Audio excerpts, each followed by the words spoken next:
Cobalt'ni avtomat korobkasiga avtozapusк pultida zavodiya ishlarni yoqib beramiz. Birinchi qiladigan ishimiz o'zini log faylini o'qib olamiz. Save text degan yozuv orqali bosiladi. Mashina nomerini yozib saqlanib qolamiz. BSM bo'lyapmiz, shuning uchun BSM. Bu save text saqlanib bo'lganimizdan keyin win kod chiqishi uchun OK knopkani bosishimiz shart. OK deb bosamiz, pastda win kod paydo bo'ladi.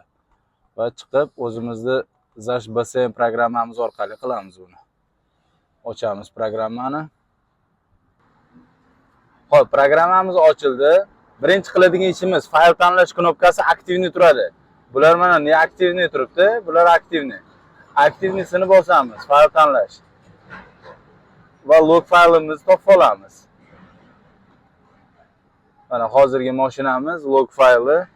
Shuni tanlaymiz. Tanlaganimizda pasportlar ochiladi, win kodlarigacha chiqarib beradi. Xo'p, bizga kerak bo'ladigan narsa cruise control yoqiladi, multi rule yoqiladi. Xo'p, avtozapusni biz bagaj knopkaga qo'yib beramiz. Shuning hisobiga bagaj knopkaga bosamiz. Xo'p, keyingisi panika funksiyasi qulflashda bosib turganda papillab signal beradi. O'shanisini ham yoqib qo'yamiz. Xo'p, faylga yozish knopkasini bosamiz. Ishimiz bitdi hozircha. Faylga yozish knopkani bossak, bizga ko'rsatib beradi. Fayl DPS arch papkaning ichiga saqlanib qilindi. İşimiz tugaydi. DPS papkani ochamizda select call orqali zapis qilamiz. Win kodga adashmaslik uchun mana 6081 win kod turibdi. Tanlaymiz, population qilib uramiz, zapis qilamiz.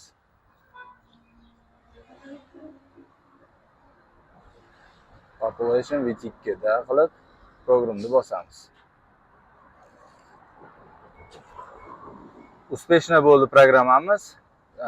Endi birinchi qiladigan ishimiz skematikda BSMda обучение qilib qo'yishimiz kerak bo'ladi tormozda. Bizni programma orqali qilganlaringda shu tormoz обучениялari bittada o'xshaydi. Xo'p, mana net turibdi. O'sha narsani обучение qilib qo'yishimiz kerak. Uspeshna bo'ldi. Daga o'tdi.